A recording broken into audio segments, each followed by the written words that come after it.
அன்பின் அன்பார்ந்த மாணவ செல்வங்கள் அனைவருக்கும் அன்பின் வணக்கம்.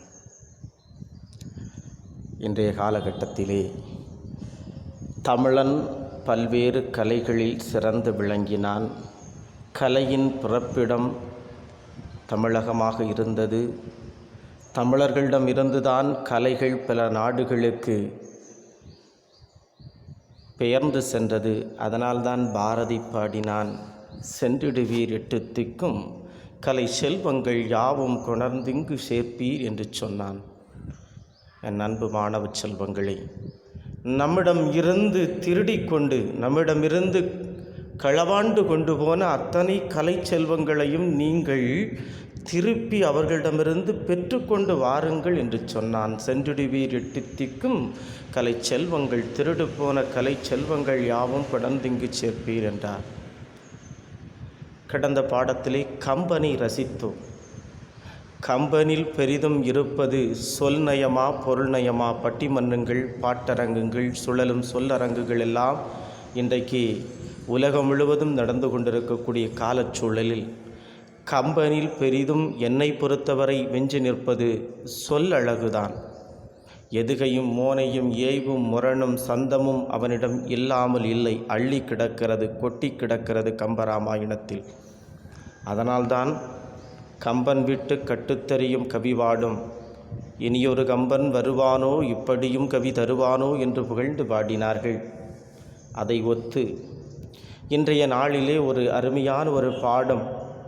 ஒரு கலைஞன் ஒரு கலையின் மீது எவ்வாறு ஈடுபாடு கொண்டிருக்கிறான், அந்த கலையிலே அவன் முழு ஈடுபாட்டோடு இருக்கின்ற போது அந்த தனக்கென்று ஒரு தனித்தன்மையை அந்த கலையிலே உருவாக்கி கொள்ளுகிறான். மற்றவர்களை பார்த்து காப்பி அடிப்பதல்ல.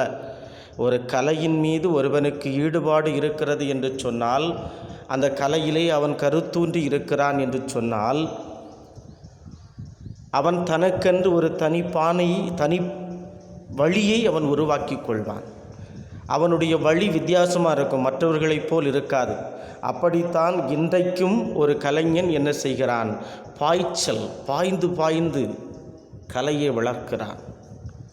தன்னொத்த அந்த கலையின் மீது கொண்ட ஈடுபாட்டின் காரணமாக அதில் முழு ஈடுபாட்டுடன் அவன் செயல்படுகின்ற போது அந்த கலையில் அவன் தனித்தன்மையை காட்டுகின்றான், தனி பாய்ச்சலை காட்டுகின்றான்.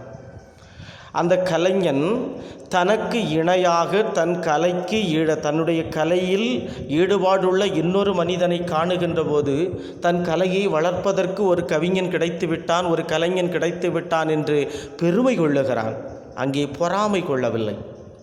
இன்றைக்கு பல துறைகளிலும் அப்படித்தான். பல துறைகள் இன்று பொறாமையினாலும் போட்டியினால்தான் சிதைந்து கொண்டிருக்கிறது. இதை சொல்லுகின்ற போது ஒரு கதை எனக்கு நினைவுக்கு வருகின்றது. ஒரு குரு இருந்தார், ஒரு தலைவர், ஒரு குருவானவர் இருந்தார். குருவானவர் மீன்ஸ் ஒரு ஆசிரியர். அந்த ஆசிரியர் தன்னுடைய மாணவருக்கு எல்லா கலைகளையும் கற்றுக் கொடுத்தார். அதில் ஒரு குறிப்பாக ஒரு லீடர் இருப்பான், சட்டாம்பிள்ளைன்னு சொல்லுவாங்க அந்த காலத்தில். லீடர், கிளாஸ் லீடர் மாதிரி அந்த குருவுக்கு, ஒரு ஆசிரியருக்கு ஒரு லீடர் இருந்தால் அந்த மாணவனுக்கு அனைத்து வித்தைகளையும் கற்றுக் கொடுத்தார். அவன் கற்றுக்கொண்ட அந்த மாணவன் என்ன செய்தான் என்று தெரியுமா? அந்த கலைகளையெல்லாம் கற்று தேர்ந்து விட்டு தன் குருவுக்கே, தன்னுடைய ஆசிரியருக்கே சவால் விட்டான், தில்லிருந்தா நீ அடித்து பாரல அப்படின்ட்டு. ஸோ இந்த குரு வயதானவர், ஆசிரியர் வயதானவர், கற்றுக்கொண்ட மாணவன் சீடன் யங்கர், இளமையானவன். இளமைக்கிட்ட முதுமை நிற்குமா? இவன் அந்த தைரியத்தில் சொன்னான், அடித்து பார்ப்போமல அப்படின்ட்டு. ரொம்ப வருத்தப்பட்டார். ஐயோ, எல்லா கலைகளையும் கற்றுக் கொடுத்து விட்டேனே. இந்த மாணவனு எனக்கு ரொம்ப அன்புக்குரிய மாணவனாக இருந்தானே, சீடனாக இருந்தானே, இவனுக்கு எல்லாவற்றையும் கற்றுக் கொடுத்துட்டு இன்றைக்கி சவாலாக பண்ணுறான் இப்படின்னு சொல்லிக்கிட்டு அந்த ஆசிரியர் சவாலை ஏற்றுக்கொள்ளவில்லை என்று சொன்னால் அவர் நல்ல ஆசிரியர் அல்ல, அவர் குரு உண்மையான ஆள் இல்லை. உடனே சொன்னார், ஏற்றுக்கிடும்ப்பா, போட்டி எங்கே வைக்கணும்னு சொல்லி போட்டி டேட்டெல்லாம் முடிவாயாச்சு, இடமெல்லாம் முடிவாயிடுச்சு. நேராக வீட்டுக்கு சோகத்தோடு வருகிறார். தன்னுடைய மனைவி, இவருடைய மனைவியோட பார்த்து கேட்க, ஏன் சோகமாக இருக்கீங்க? அது கேட்டேம்மா, இப்படி இந்த பையன் நல்லா பண்ணான், அவனுக்கு எல்லா கலைகளையும் நான் கற்றுக் கொடுத்தேன், இப்போ என்னைய வம்பு கழுகிறான், அவங்ககிட்ட நான் நிற்க முடியுமா? வயசானவன் இளமையானவங்ககிட்ட நிற்க முடியுமான்னு சொன்னோன்னே, கொஞ்சம் பொறுங்க, போட்டி நடக்கக்கூடிய இடத்துக்கு என்னையை கூட்டிகிட்டு போங்கன்னு சொன்னான் அந்த பெண், அந்த மனைவி. அந்த மனைவியை கூட்டிகிட்டு போட்டி நடக்கக்கூடிய இடத்துக்கு போயாச்சு, போட்டி ஆரம்பித்தாச்சு. எல்லா வித்தைகளையும் காண்பிக்கிறான். ஏன்னா இவருக்கும் வித்தை தெரியும், அவனுக்கும் வித்தை தெரியும். இவர்கிட்ட இருந்து கற்றது தான் அவன். அத்தனைக்கும் இவர் சரியான ஈக்குவல் கொடுக்குறாரு. ரொம்ப நேரம் நிற்க முடியாது. ஏன்னா அவன் இளமை ரொம்ப ஸ்ட்ராங்காக இருக்கும். இவர் வயசானாலும் கொஞ்சம் திணறிடுவார், அந்த சோர்ந்துடுவார். இப்போ கடைசியில் பார்த்தா அவருடைய மனைவி, நீங்கள் உண்மை சும்மா இருங்க, நான் ஒரு சின்ன இது செய்வேன்னு மட்டும் சொல்லியிருந்தாங்க. இப்போ நடந்துக்கிட்டே இருக்குது. இவர் பார்க்காரு, வர வர டயர்டாகிட்டு இருக்காரு. அவன் வர வர அது பூஸ்ட்டு குடித்த மாதிரி அப்படி ஸ்ட்ராங் ஆகிட்டு இருக்கிறான் அந்த ஷீடன். மனைவி பக்கத்தில் பார்க்காரு. மனைவி பக்கத்தில் வந்தவா அந்த கிரவுண்டு வெளியே நின்னவா சொல்கிறா, இந்தா பிடிங்க ஆப்பக்கனை அடவுன்னு சொல்லிக்கிட்டு ஒரு கம்பு எடுத்து ஒரு ஆப்பக்கனை எடுத்து போட்டான். இந்த சிஷியனுக்கு அரண்டுட்டான். இந்த ஆள் இது வரைக்கும் இந்த கலையை நமக்கு சொல்லி தரலையே, இந்த ஆள் நம்மள்கிட்ட ஏமாற்றி போட்டானே. அவன் மைண்டு மாறின அந்த செகண்ட் அடித்து வீழ்த்திட்டார். மனிதனுடைய சிந்தனை ஈடுபாட்டோடு இருக்கும்போது ஜெயிக்கலாம். அந்த இன்ட்ரெஸ்ட் ஈடுபாடு தவறிட்டு அடித்து வீழ்த்திட்டார். ஆனால் அந்த ஆப்பக்கணை என்பது நீங்களெல்லாம் கல்யாண வீடுகளில் பார்த்துருப்பீங்க. இந்த சிரட்டாப்புன்னு ஒன்று சொல்லுவாங்க, சாம்பார் பருப்பு கோரக்கூடிய அந்த அந்த சின்ன கம்பு. நான் இப்போ உங்களை அடித்தாலே சில்லியாக போயிடும், சும்மா அடித்தாலே சில்லியாக போயிடும். இவன் பயந்துட்டான். இதான் குருவை மிஞ்சியவன் எந்த சீடனும் கிடையாது. ஸோ இந்த கலைகள் இப்படி அருகி, நான் ஏன் இதை சொல்லுகிறேன் என்று சொன்னால், இன்றைய காலகட்டத்தில் கலைகள் அருகி போனதற்கு காரணம் இப்படி அதிக பிரசங்கித்தனமான சீடர்கள் இருந்த காரணத்தினால்தான். கற்றுக் கொடுக்க மாட்டான்ல, இவன் அனுபவப்பட்டான்ல, இப்படி ஏற்றுட்டான், இனிமேல் ஒரு வித்தையை வச்சுக்கிட்டு தான் கற்றுக் கொடுப்பான். அவன் ஒரு வித்தையை வச்சுக்கிட்டு தான் இப்படி மருகி ஆயக்கலைகள் 64 ஒன்றுமில்லாமல் போய்விட்ட ஒரு சூழல் இன்றைக்கு இருக்கிறது.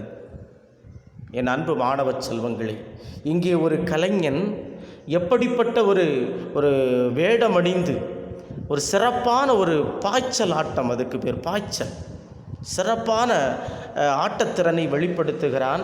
அதை கண்ணுற்ற ஒரு சின்ன பையன், உங்கள் வயசில் உள்ள ஒரு சின்ன பையன் அந்த கலைஞனாகவே மாறிவிடுகிறான். அந்த கலைஞனாகவே மாறிவிட்ட பின் அந்த பெரிய கலைஞன் தலையாக இருக்கக்கூடிய அந்த கலைஞன் இவனை பார்த்து, ஆஹா நமக்கு பின்னாடி இன்னொரு கலைஞன் உருவாகிட்டான்னு சொல்லி மகிழ்ச்சி அடைகிறான், பொறாமை கொள்ளவில்லை. இதை கதையாக சொல்லுகிற வேண்டும், இதை கதையாகத்தான் சொல்ல வேண்டும், நீங்கள் கதையாகத்தான் எழுத வேண்டும்.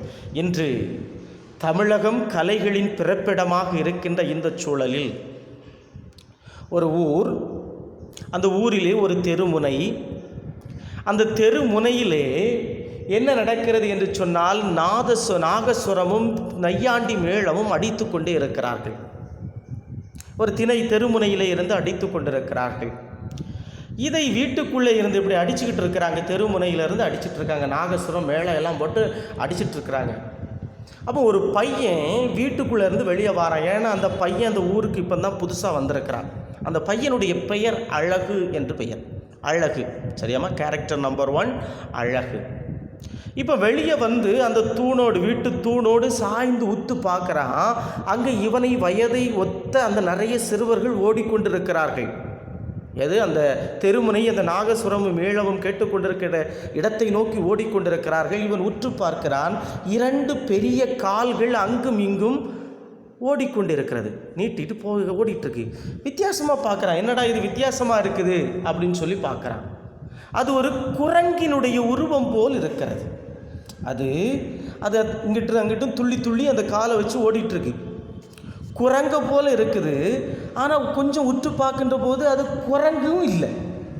இதனடா வித்தியாசமாக இருக்குது அப்படின்னு சொல்லிக்கிட்டு இந்த அழகு என்கின்ற அந்த சிறுவன் அந்த குரங்கு இருக்கின்ற இடத்தை நோக்கி போகிறான். அங்கே போனால் அந்த குரங்கு என்ன செய்யணும், மரத்துக்கு மேலே ஏறுது, கீழே இறங்குது, அங்கிட்டு குதிக்குது, இங்கிட்டு தாவுது, இப்படி பண்ணிக்கிட்டே இருக்குது அந்த குரங்கு. பக்கத்தில் போய் பார்க்குறான், அது ஒரு பெரிய குரங்கு. அது என்னன்னு பார்த்தா கம்பராமாயணத்தில் வருகின்ற அனுமார் வேடமிட்ட ஒரு மனிதன். அனுமார் வேடமிட்ட அந்த மனிதன் என்ன பண்ணுகிறான் என்று சொன்னால், அனுமார் ஆட்டம் ஆடுகிறான். இப்போ பயங்கர கூட்டமாக இருந்துகிட்டு இருக்கு. அந்த ஒவ்வொரு தெருவில் முனையில் அடிச்சுட்டே இருக்கிறாங்க. நாகஸ்வரம் மேளமெல்லாம் அடித்து கொண்டிருக்கிறார்கள். இந்த அனுமார் என்ன செய்து கொண்டிருக்கிறான்? தன்னுடைய இரண்டு கால்களையும் வேகமாக உதைத்து கைகளை வீசிக்கொண்டு அங்கிட்டு இங்கிட்டு அந்த தெரு இந்த தெருவெல்லாம் போகிறான். குட்டிக்காரன் அடிக்கான், உருளுகான், பிறழுகான். அந்த மேளத்துக்கு தகுந்த மாதிரி, அந்த மேளகதிக்கு தகுந்த மாதிரி தன்னுடைய ஆட்டத்தை வெளிப்படுத்தி கொண்டே இருக்கிறான். இப்போ இந்த அழகு என்ன பண்ணுறான் அப்படின்னு சொன்னால், இதை பார்த்து பயங்கர ரசனையோடு இருக்கிறான். இந்த அனுமாருடைய ஆட்டம் தொடர்ந்து கொண்டே இருக்கிறது. அந்த அனுமாருடைய ஆட்டம் மேளமும் நாகஸ்வரமும் அந்த தெருவழியாக போய்கொண்டே இருக்கிறது. தன் வயதை ஒத்த சிறுவர்கள் பெரியவர்கள் எல்லாம் அந்த கூட்டத்திலே சேர்ந்து கொண்டே இருக்கிறார்கள். இந்த அழகும் அந்த கூட்டத்தில் ஒருவனாக நிற்கிறான். இந்த கூட்டத்தில் ஒருவனாக நிற்கிற இந்த அழகுக்கு என்ன பண்ணனா, அங்கே அடிக்கிற ஆட்டங்கள், அவன் ஆடக்கூடிய அந்த அனுமார் வேடமிட்டு அந்த மனிதன் ஆடுகின்ற ஆட்டம், இதெல்லாம் பார்த்தோன்னே இவனுக்கு கை காலம் அப்படி விரைக்குது. இவனாவே இல்லை. என்ன பண்ணுறான்? இவனுக்கு கை காலெலாம் ஒரு மாதிரியாக இருக்குது. எப்படியாவது அவனை போல ஆடணுங்கிற ஒரு வேகம் வருது. அந்த கலையோடு ஒத்து போகிறான். இவன் அந்த கலைக்குள் தன்னை புகுத்தி கொள்ளுகிறான். அந்த கலைஞனாகவே மாறிவிட துடிக்கிறான். என்ன செய்கிறான்? இந்த அழகு அந்த கலைக்குள் புகுந்து விட்டால் அந்த கலைஞனாகவே மாறிவிடுகிறான். பயப்படுறான். கூட்டம் நிறைய இருக்குது, ஆடினா எதாவது நடந்தோன்னு கையை அப்படி நெஞ்சோடு மார்போடு அணைத்து வைத்து விட்டு அவன் அமைதி காத்து நிற்கிறான். இந்த சூழலில் என்ன நடக்கிறது என்று சொன்னால், அப்படி போயிட்டே இருக்காங்க. ஒரு தெருவில் ஒரு கடையில் வாழைப்பழங்கள் எல்லாம் போட்டிருக்காங்க. இந்த வாழைப்பழங்கள் எல்லாம் வாழை குலைகள் எல்லாம் கட்டி தொங்க விட்டுருக்கிறார்கள். இந்த அனுமான் நேராக என்ன பண்ணனா, நேராக போய் அந்த கடையில் இருக்கக்கூடிய ஒரு கொலையை எடுத்து எல்லா மக்களுக்கும் பழத்தை பிச்சு கொடுக்குறான். இவனுக்கும் ஒரு பழம் கிடச்சி அந்த பழம் என்ன செய்யணும், பாக்கெட்டுக்குள்ளே வைக்கவா வேண்டாமா சாப்பிடவா யோசிச்சுட்டு இருக்கான். சரி, அதை நம்ம 2000 ரூபா பார்த்துக்கலான்னு பாக்கெட்டில் வச்சுட்டான். இப்போ என்ன நடக்குது அப்படின்னு சொன்னால், இப்போ நம்ம ஊர்லெலாம் அப்படி இல்லை. நம்ம வந்துட்டு இருக்கிறோம், கடை இருக்குது, அந்த கடையில் போய் ஒரு பொருளை எடுத்தோன்னா நம்ம அடிச்சுவிடுவோம். ஆனால் கிராமங்களில் அப்படி இல்லை. கிராமங்களில் வந்திருப்பது யார்? ராமருடைய பக்தன், கடவுளாகிய ராமனுடைய பக்தன் அனுமார் வந்திருக்கிறாரு.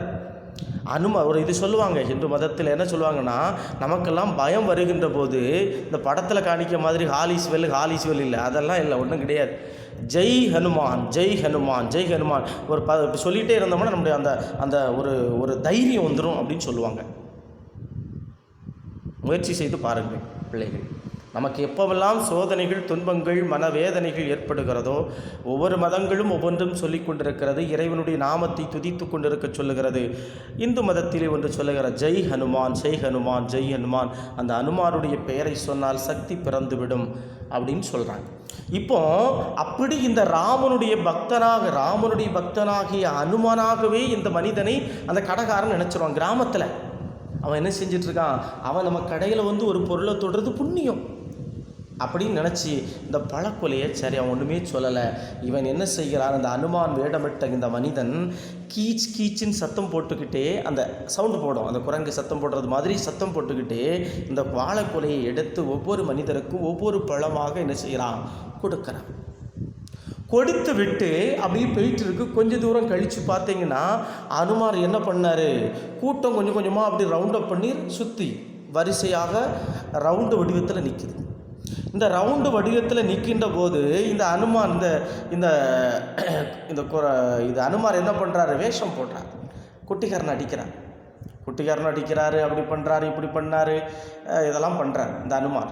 திடீர்ந்தாலும் என்ன பண்ணிட்டார் அப்படின்னு சொன்னால், ஒரு பந்தக்கால் என்று சொல்லுகின்ற போது நம்ம ஊர்களில் திருமண வீடுகளில் என்ன செய்வோம், வீட்டுக்கு முன்னாடி ஓலையினால் கூரை வைவாங்க, பந்தல் போடுவாங்க. அந்த பந்தலில் என்ன செய்வாங்கன்னா 4 சைட்லையும் பெரிய கம்பை விடுவாங்க.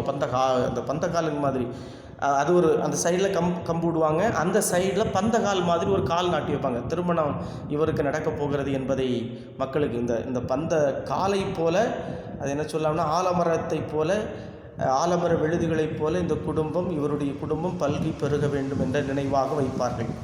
இப்போ அந்த காலை பிடிச்சிக்கிட்டு, பந்தலுடைய காலை பிடித்து விட்டு இந்த அனுமான் சரசரன் மேலே ஏறுறார். எங்கே ஏறுறாரு, அந்த பந்தகாலினுடைய மேலே ஏறுகிறாரு. அனுமானை கொஞ்ச நேரத்தில் காணலை.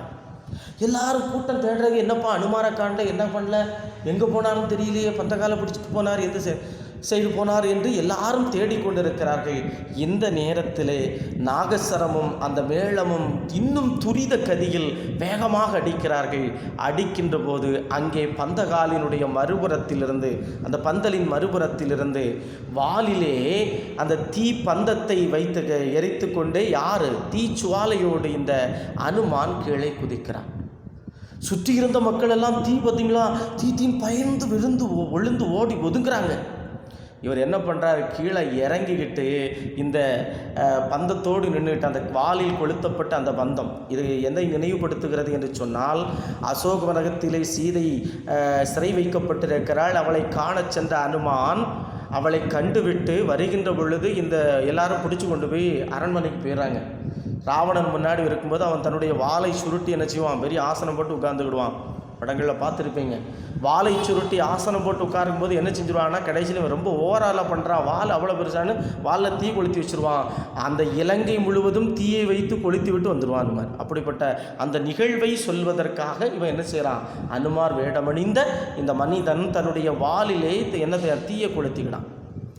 தீயை கொளுத்து விட்டு என்ன செய்கிறான், கீழே குதிக்கிறான். மக்கள் எல்லாம் பயந்து ஒதுங்குகிறாங்க. இந்த அனுமார் சிரிச்சுட்டே நிற்கான் கை கட்டிட்டு. இவனுக்கு இது புதுசு இல்லை, டெய்லி செய்யக்கூடியது தானே, மக்களுக்கு புதுசு. ஏன்னா இன்றைக்கி இந்த ஊரில் இருப்பான், இன்னொரு நாள் இன்னொரு ஊருக்கு போவான். இப்படி பல ஊர்களுக்கு போய் அவங்க என்ன செய்வாங்க, வித்தை காட்டுவார்கள். சரியாப்பா, அந்த காலத்தில் இருந்து, எங்கள் காலத்துலலாம் இருந்து, இப்போ உங்கள் காலத்துலலாம் கிடையாது. இப்போ வித்தை காட்டுறது எதுவுமே கிடையாது. அந்த காலத்தில் அப்போ எங்கள் ஊர்லலாம் ஒவ்வொரு ஊராக வந்து என்ன செய்வாங்க, வித்தை காட்டுவாங்க, மேலே அடிப்பாங்க. அதுக்கடத்தில் வந்து பார்த்தீங்கன்னா குரங்கு சர்க்கஸ் காணிப்பாங்க, இப்படி கரகாட்டம் ஆடுவாங்க.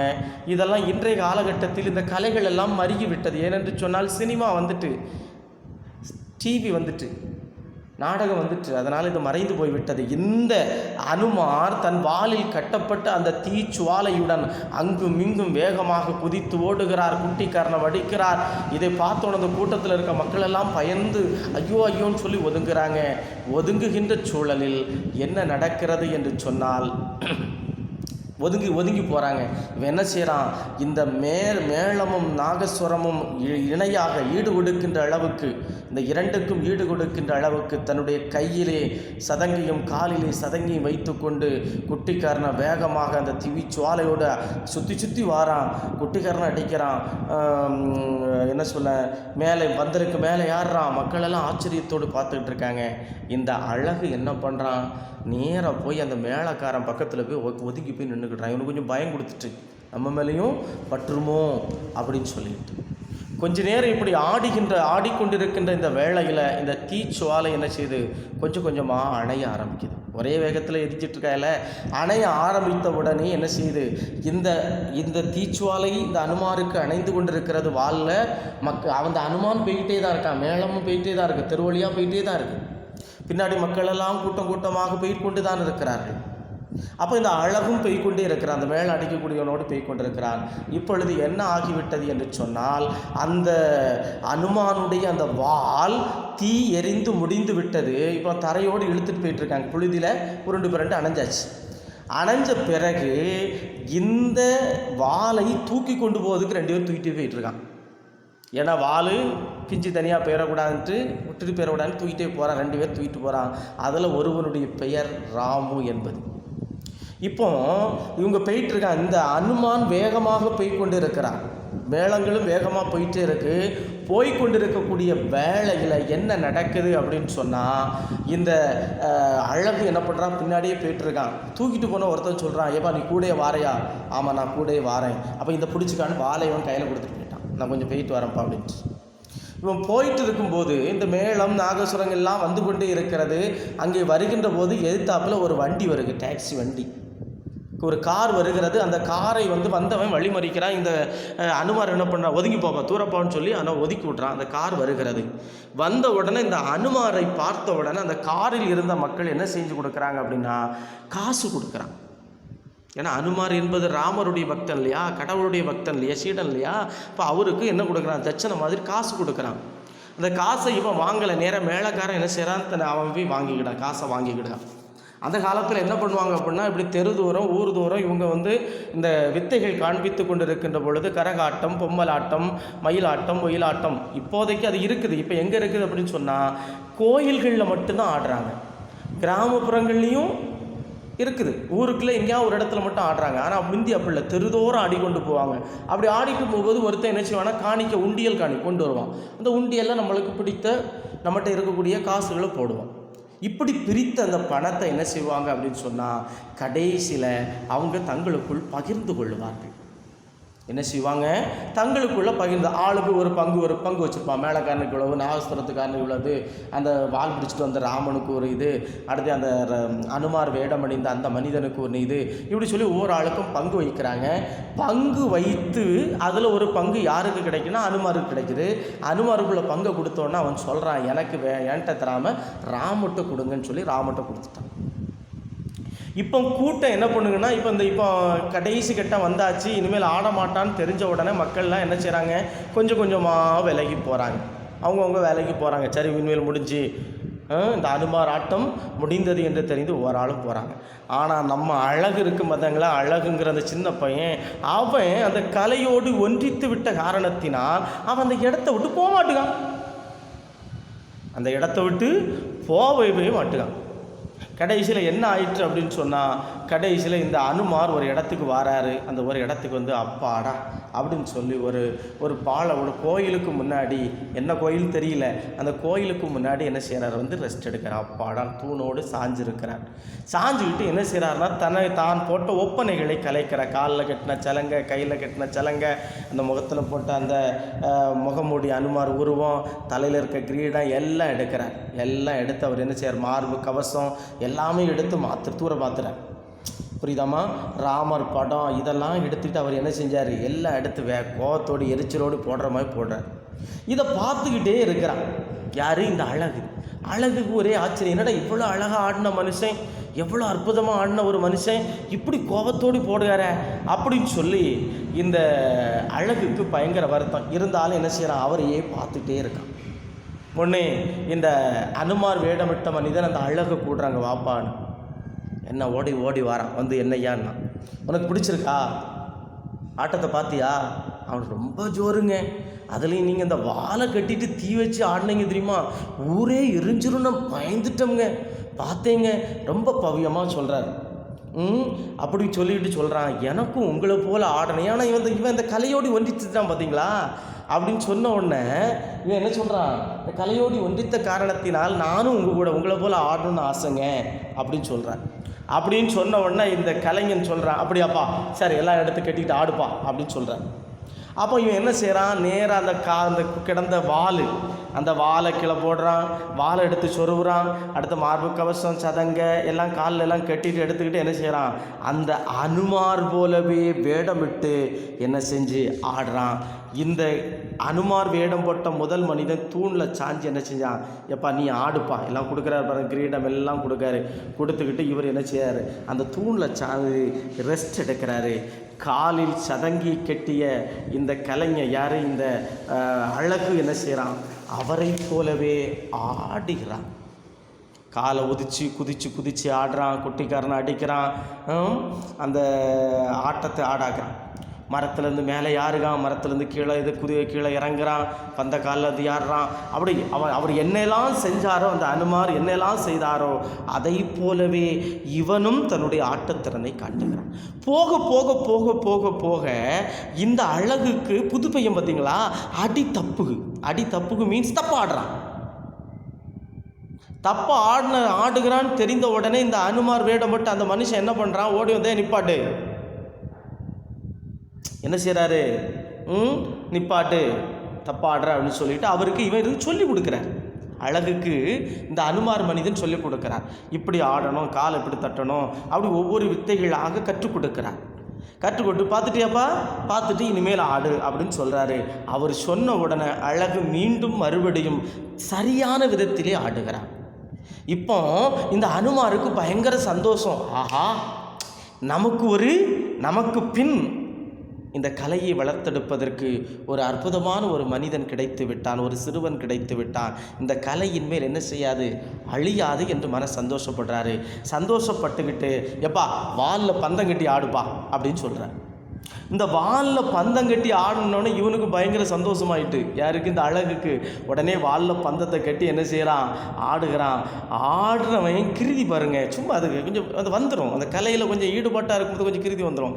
நேராக என்ன பண்ணுறான் அப்படின்னு சொன்னால், அந்த கற்றுத்தந்த குருவுக்கே கிருதி கணிக்கிறான்.